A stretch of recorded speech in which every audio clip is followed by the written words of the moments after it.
This is Carrie Cooper for Guitar Centre's Focus on Rock. Now, cities and locations of note have always been a hugely important topic for rock and popular music, but not quite frequently as used as love themes. Frequent, nonetheless. Consider Lieber and Stroller's Kansas City, Frank Sinatra's New York, New York, John Denver's Rocky Mountain High, The Clash's London Calling, Bob Dylan's Mozambique. Not to mention I've Been Everywhere, recorded by many artists, but I like Johnny Cash's version. And that's just a few, but today let's talk about the 1987 Queen track Barcelona, born from one of the most audacious collaborations for rock between the late great Freddie Mercury and opera diva Montserrat Caballé, seeing rock energy and opera collide in a way never before. So how did these two incredible artists from such different worlds come together to create one of the best city theme songs of all time? Well, it's no secret that Freddie Mercury was a fan of many different genres of music, and one of his most impressive feats as a musician and a songwriter was his ability to compose musically complex songs that were also commercially successful on an extraordinary scale. Always claiming he could barely read music, he would compose nearly all of the band's material on the piano in a number of key signatures and intricate melodies.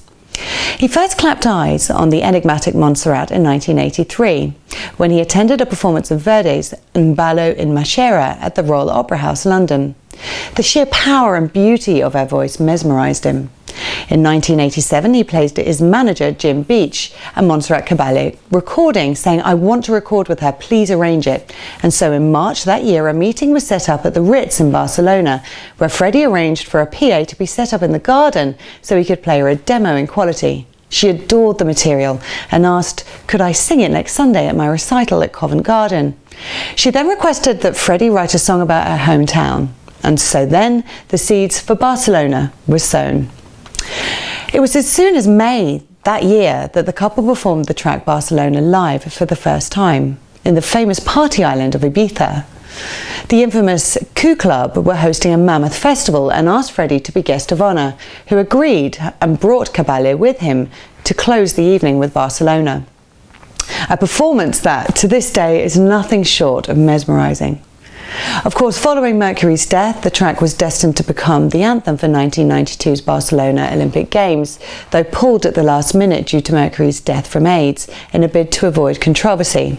It did, however, feature at the ceremony and was re-released at the same time, with great success.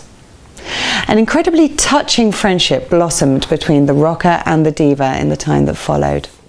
Freddie always insisted that she was the most beautiful woman he had ever met, and despite Freddie's private insecurities when it came to applying his talent to more classical sounds, Montserrat always believed him to be more than worthy of his place within that scene.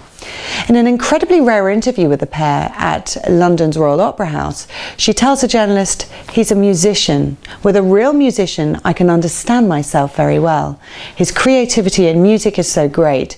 Only when you approach him very close, you realise that he hides it very strongly. And I don't know why, because to me, a composer like that is something very special in the world of opera." There are often parallels made about the piece and Barcelona itself. The city is renowned for its modern and historic contrasts and is what truly gives it its flavour. Much the same way the operatic melodies of Montserrat combined with the stylised pop of Freddie Mercury's voice in their song.